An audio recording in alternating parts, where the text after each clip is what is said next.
जब भी कोई व्यक्ति गौतम बुद्ध के संघ में शामिल होता था तो बुद्ध उसे सबसे पहले शांत रहने के लिए कहते थे। ध्यान की अवस्था में जाने से पहले उस भिक्षु को शांत रहना सिखाया जाता था। आज के दौर में हर तरफ सौरी शोर है। इसकी वजह से दिमाग में तनाव पैदा होना लाजमी है। ऐसे में अगर आप हर रोज कुछ मौन रहने का अभ्यास करते हैं तो इससे आपके तनाव पैदा होने वाले हार्मोन के लेवल में कमी आती है। इससे आपका दिमाग शांत होता है, गुस्सा नियंत्रित रहता है और तनाव बढ़ाने वाले हार्मोन्स का लेवल घटता है। आज के इस वीडियो में हम जानेंगे कि किन मौकों पर हमें शांत रहना है और किन मौकों पर हमें बोलना है, और शांत रहने से हमारे अंदर क्या बदलाव आ सकता है। दोस्तों, संध्या काल का समय था। गुरु अपने सभी शिष्यों को बुलाते हैं और कहते हैं, कल सुबह सब लोग नदी में स्नान करने के बाद तुरंत हमारी कुटिया के सामने उपस्थित हो जाना।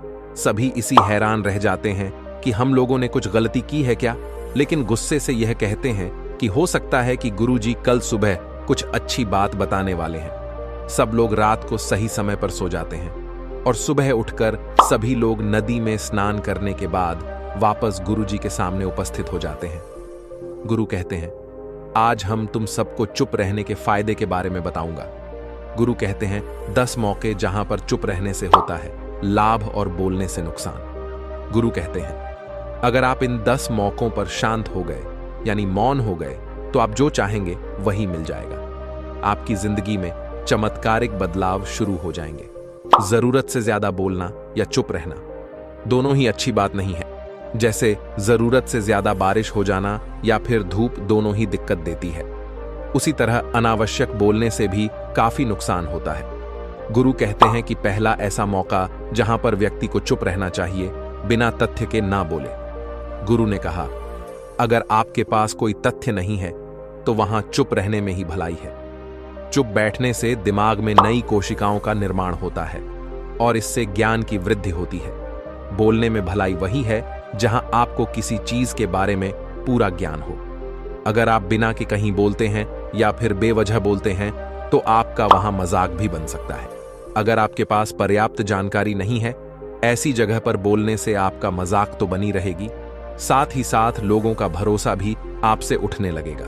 इसलिए ऐसी जगह पर शांत रहो जहां तुम्हें पता ना हो कि क्या बोलना है क्या नहीं।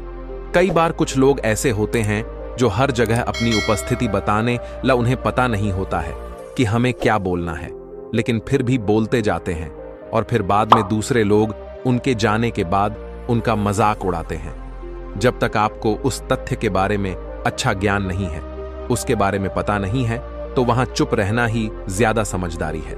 गुरु ने कहा, दूसरा ऐसा मौका जहां पर व्यक्ति को चुप रहना चाहिए, शब्दों से ना पहुंचे, ठेस। अगर आपके शब्द किसी को मानसिक ठेस पहुंचा रहे हैं तो वहां चुप हो जाना चाहिए। कमजोर व्यक्ति के बारे में कुछ भी बोलकर आप महान नहीं बन सकते। महान आप किसी कमजोर का साथ देने में कई बार होता है। कुछ लोग अपने से छोटे व्यक्ति को भला बुरा कहते रहते हैं। सामने वाला इंसान तो कद से आपसे छोटा है, वह आपको कुछ नहीं बोलेगा, लेकिन आप उसकी नजरों में गिरते चले जाएंगे। हो सकता है कि कल वह भी आपसे पद में बड़ा हो जाए। पद में आपसे जब वह बड़ा हो जाएगा तो आज जो रवैया आपका उसके साथ है, आने वाले समय में वह भी आपके साथ वही करेगा। आप किसी को नीचा दिखाकर बड़ा नहीं बन सकते हैं। बड़ा बनना है तो अपने से छोटे लोगों का इज्जत भी करना सीखें और साथ ही साथ बड़े लोगों का भी सम्मान करना चाहिए।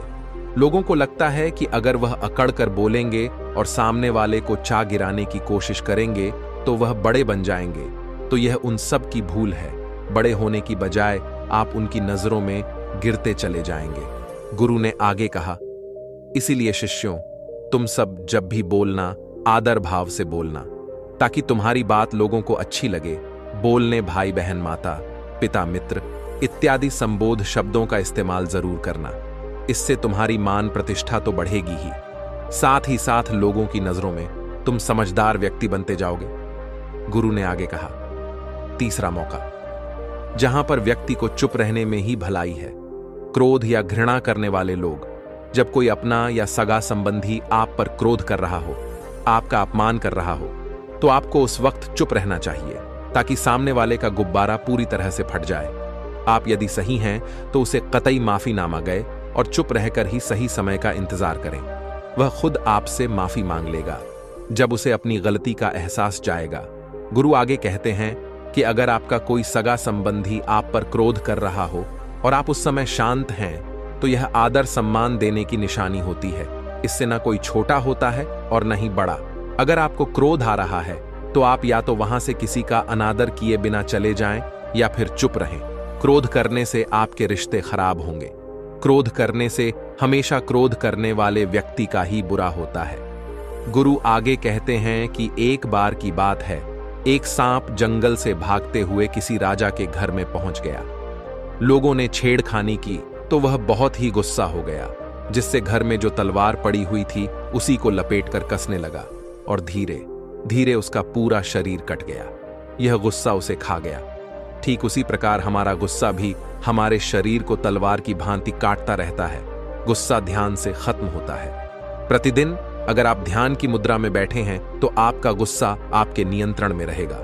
गुरु आगे कहते हैं कि यह तरीका है कि आप प्रतिदिन ध्यान का अभ्यास करें। इससे आपके शरीर में जो हार्मोन्स गुस्से को बढ़ावा देते हैं वह सब तुम्हारे नियंत्रण में रहेंगे, जिससे शरीर गुस्से पर आसानी तुम्हारा से काबू पा लेगा। लेकिन एक तरीका यह भी है कि जब भी आपको गुस्सा आए तो आप यह समझने का प्रयास करो कि क्या मेरा गुस्सा जायज है या नहीं। हमें वहां पर बोलना चाहिए कि नहीं। जब आप खुद इस बात का आकलन लगा पाएंगे तो आपको खुद पता चल जाएगा कि गुस्सा करना चाहिए या नहीं। फिर भी आपको गुस्सा आ रहा है तो आप वहां से हटने का प्रयास करें, वहां से दूर चले जाएं। धीरे धीरे समय के साथ आपका दिमाग शांत हो जाएगा। गुरु ने कहा, चौथा, ऐसा मौका जहां पर ने इंसान को बहुत ही समझदारी के साथ काम लेना चाहिए। वहां पर आपको चुप रहना ही चाहिए जहां पर उस मुद्दे से आपका कोई संबंध ना। अगर आपका किसी मुद्दे से कोई संबंध ना हो तो वहां आपका चुप रहना बनता है। बिना किसी वजह अगर आप दूसरे के मुद्दे पर बोलेंगे तो यह आपके लिए अनिष्टकारी होगा। इसमें केवल और केवल आपका ही नुकसान है। जल्द ही आप किसी दो लोगों के बीच हो रहे विवाद में जल्दी अपनी टांग ना डालें। अगर सामने वाला आपको बुला रहा है अपना झगड़ा शांत करवाने के लिए तो ही आप वहां पर जाएं। किसी की व्यक्तिगत जिंदगी में दखल अंदाजी नहीं देनी चाहिए जब तक कि वह व्यक्ति आपको नहीं बुलाता है। अपने झगड़े को शांत करवाने के लिए कुछ लोग फालतू में दूसरे के विवाद में कूद पड़ते हैं। इससे उनके मान सम्मान मर्यादा पर लोग उंगली उठाने लगते हैं। गुरु कहते हैं कि 10 मौकों में 5वां ऐसा मौका जहां पर व्यक्ति को बहुत ही समझदारी के साथ चुप रहना चाहिए। आपके शब्दों से किसी मित्र को हानि ना पहुंचे। अगर आपके शब्द सामने वाले के परिवार या मित्रों की प्रतिष्ठा के बारे में बुरी झलक दिखा रहे हैं तो आपको चुप रहना चाहिए। किसी के परिवार या फिर मित्र के बारे में बुरा बोलने से केवल आप ही बुरे बनेंगे। जो चीज आसानी से खत्म की जा सकती है उसे अपने शब्दों से बड़ा ना करें। बिना चिल्लाए बात करने का प्रयास करते हैं, रहना चाहिए। अगर आप बिना चिल्लाए कोई बात नहीं कह सकते तो आपका चुप रहने में ही भलाई है। किसी पर चिल्लाने से आपके व्यवहार के बारे में पता चलता है। ज्यादा बोलने से चीजें हमेशा खराब ही होती हैं। कई बार कुछ रिश्ते ज्यादा तेज बोलने की वजह से टूट जाते हैं। इसीलिए अपनी आवाज में मीठापन लाएं। आपके शब्दों से आपके दोस्त को हानि नहीं पहुंच चाहिए। कभी दोस्तों के जब हम मजाक हैं तो रहे कि आपके शब्दों से किसी का अनादर ना हो। मजाक को भी हमेशा शब्दों के मायने में ही रखें। जहां किसी को शब्दों से चोट लगे वहां चुप हो जाएं। ज्यादा बोलने से हमेशा नुकसान ही होता है। किसी और की प्रतिष्ठा को अपने शब्दों के माध्यम से उसे हानि नहीं पहुंचा चाहिए। यदि आपके शब्दों से किसी और की प्रतिष्ठा को ठेस पहुंच रही है तो वहां आपको चुप हो जाना चाहिए। जब कोई व्यक्ति आपके सामने नहीं है तो आप उस व्यक्ति के बारे में बुरे शब्द किसी तीसरे व्यक्ति के सामने ना बोलें। गुरु कहते हैं, छठा मौका जहां पर व्यक्ति को चुप रहना चाहिए जब कोई कर रहा हो किसी की बुराई। जब कोई आदमी आपके सामने किसी तीसरे आदमी की बुराई कर रहा हो तब तुम्हें चुप रहकर बस सुनना चाहिए। अपनी राय व्यक्त नहीं करना चाहिए, क्योंकि जो आज आपके सामने किसी तीसरे की बुराई कर रहा है वह कल किसी और के सामने आपकी बुराई भी कर सकता है। यदि आपने कुछ कहा है तो नीति शास्त्र के अनुसार जो अपने मुंह को बंद रखता है और बुद्धि से काम करता है वही इंसान समझदार होता है। बिना जरूरत के बोलना, किसी के बारे में, किसी के बीच में बोलना, या गलत बात है कभी कभी हमारे लिए बुद्धिमानी इसी में होती है कि हमें अपना मुंह ऐसी जगह पर नहीं खोलना चाहिए।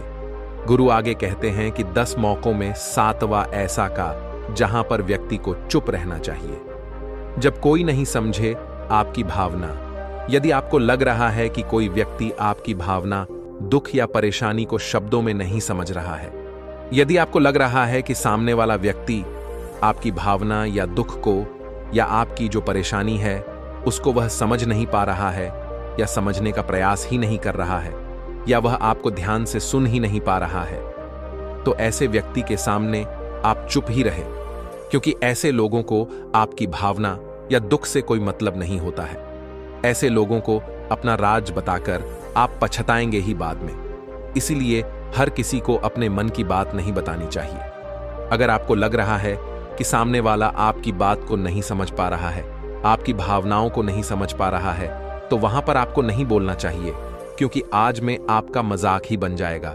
जब आपको लगने लगे कि सामने वाला आपकी भावनाओं को ठीक तरीके से समझ रहा है, आप जो कह रहे हैं वह ठीक से सुन रहा है, तभी आप उसे अपनी बात कहे। गुरु कहते हैं कि 8वां मौका जहां पर आपको चुप रहना चाहिए, जब कोई इंसान अपना दुख व्यक्त करे।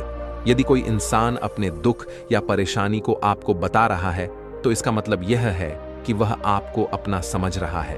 ऐसे में तुरंत ही उसे समाधान बताने के बजाय चुप रहकर उसके दुख या समस्या को सुने। उसके दुख या समस्या को किसी और को ना बताएं। वह इसलिए नहीं बता रहा है कि उसकी समस्याओं का समाधान कर देंगे, बल्कि वह इसलिए भी बता रहा है कि सामने वाला उसकी बात को समझ रहा है। कई बार बताने से दुख कम हो जाते हैं। आपको अपना दुख इसलिए बता रहा होगा कि उसे लग रहा है कि आप उसकी बात को समझ रहे हैं। दुख बांटने से कम हो जाता है। इसलिए जब कोई व्यक्ति अपना दुख आपसे व्यक्त करे, तो आप चुप मारकर उसकी बात को बहुत ही ध्यान से सुने, ताकि उसके दुख कम हो जाए, उसके मन का बोझ हल्का हो जाए, क्योंकि उसके मन में जो भी वह आपको सब बता दिया। गुरु आगे कहते हैं कि 10 जगहों में 9 ही ऐसी जगह जहां पर आपको चुप रहना चाहिए। जहां पर दुष्ट प्रकृति के लोग रह रहे हों और गाली गलौज कर रहे हो, तो आप वहां पर मत जाइए। ऐसी जगहों से आप चुपचाप निकल जाएं, अर्थात अपनी प्रतिक्रिया दिए बिना आप वहां से चले जाएं, क्योंकि जिसकी जुबान खराब होती है, जो दुष्ट प्रकृति के लोग होते हैं, उनको आप ऐसे समय में नहीं समझा सकते हैं। जब उनका दिमाग पूरी तरह से शांत हो जाए, तभी वह आपकी बात सुनेंगे। इसलिए जहां पर दुष्ट प्रकृति के लोगों आपकी बात को ना मानते हो और ना ही सुनते हो, तो आपको वहां पर नहीं बोलना चाहिए। गुरु कहते हैं कि 10 माह ऐसा मौका जहां पर आपको शांत हो जाना चाहिए। अपनी सफलता का राज हर किसी को न बताएं। कई बार होता है कि कुछ लोग जो सफलता को बहुत ही जल्दी अर्जित कर लेते हैं, वे हर जगह अपनी सफलता का ढिंढोरा पीटने लगते हैं। ऐसे में क्या होता है कि कई लोग आपकी सफलता से खुश नहीं होते हैं। अगर आप अपनी सफलता का जबरदस्ती लोगों में ढिंढोरा पिटवा रहे हैं, तो लोगों की नकारात्मक ऊर्जा आपको प्रभावित कर सकती है। जब आप सफल होंगे तो सबको पता चल जाएगा कि आप सफल हो गए हैं। ढिंढोरा पीटने से नुकसान आपका ही होगा। इतना कहकर गुरु ने कहा, शिष्यों, आज के लिए बस इतना ही। अगर तुम सब मेरी इन 10 बातों को अपने जीवन में अपना लेते हो, तो तुम सब काफी हद तक परेशानियों से बचे रहोगे। यहां से जाने के बाद मेरी यह बातें आपके जीवन किसी वरदान से कम साबित नहीं होंगी। दोस्तों, उम्मीद करता हूं कि यह कहानी आप लोगों को अच्छी लगी होगी। कमेंट कर कर बताना कि कहानी कैसी लगी, और प्यारा सा एक लाइक कर देना। वह चैनल को सब्सक्राइब जरूर कर लेना। नोटिफिकेशन बिल को जरूर दबा लेना कि एक और नई वीडियो आने के बाद आप लोगों के पास नोटिफिकेशन पहुंच जाए। और मिलते हैं एक और नई वीडियो में। तब तक के लिए दिल से धन्यवाद।